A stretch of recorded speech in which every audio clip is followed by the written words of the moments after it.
In the very beginning, before sorrow or pain ever touched the earth, there was a garden, a paradise unlike anything we can imagine. It was called the Garden of Eden.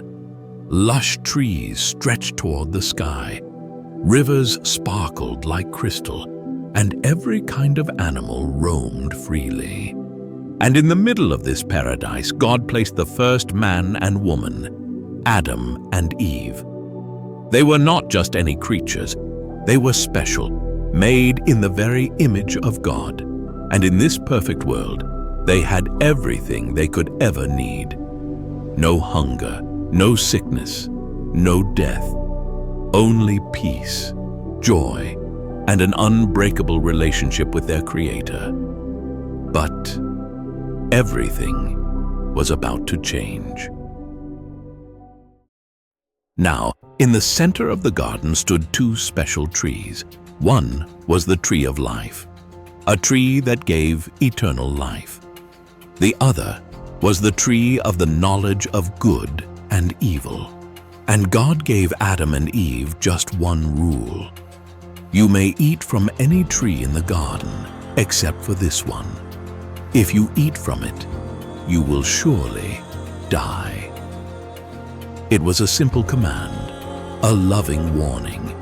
God wasn't holding back something good. He was protecting them from something dangerous. But then came the voice of doubt.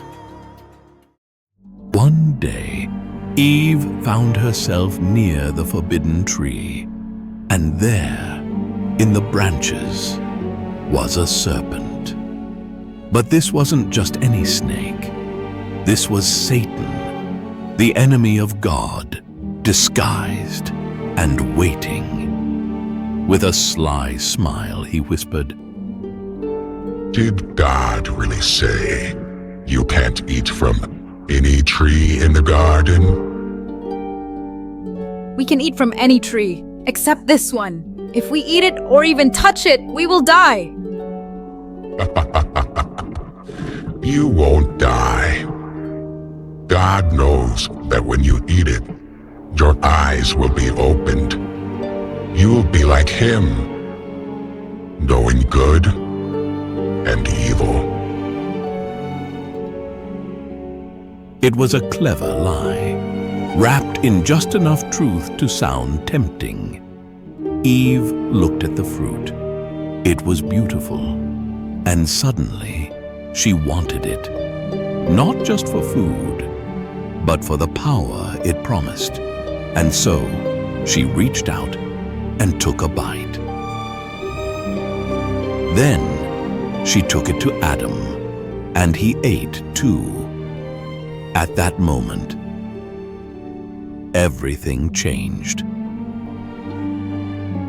Suddenly, their eyes were opened, but instead of power, they felt shame.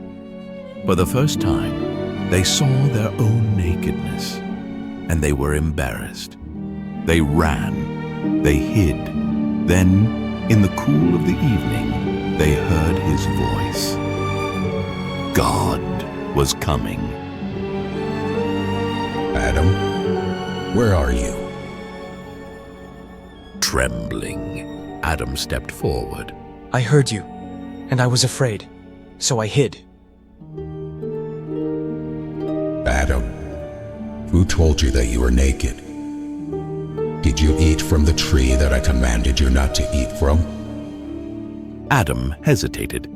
Then, he did what humans have done ever since. He shifted the blame. "It was the woman you gave me. She gave me the fruit, and I ate." Eve quickly pointed to the serpent. The serpent deceived me. God looked at them, not with anger, but with sadness. Sin had entered the world, and now everything would be different. Because of their choice, suffering entered the world. To the serpent, God declared, "Cursed are you. One day, the offspring of the woman will crush your head, and you will strike his heel." To Eve, he said, "You will experience pain in childbirth, and your relationship with your husband will be strained. And to Adam, he said, The ground will be cursed. You will toil and struggle to survive. And one day, you will return to the dust from which you came. Then, in an act of mercy, God made clothes for Adam and Eve from animal skins, covering their shame. But the greatest consequence was this: they could no longer stay in Eden. God placed angels at the entrance, blocking the way to the tree of life.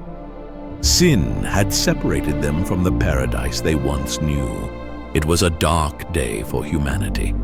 But even in that moment, God had a plan. Remember what he told the serpent? That one day, a child of Eve would crush the serpent's head? That was a promise that Jesus would one day come to undo the curse of sin. Through him, the broken relationship between God and humanity could be restored. Even in their failure, God's love never wavered.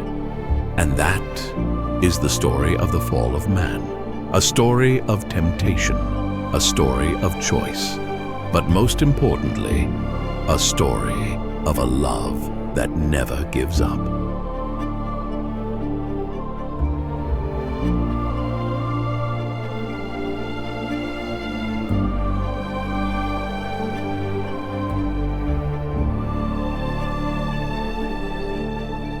This story isn't just about Adam and Eve. It's about us. Because every day we face choices. Will we trust God? Or listen to the whispers of doubt? Will we follow his way or our own? But here's the good news. No matter how far we fall, God is always calling us back. And through Jesus, we can find our way home.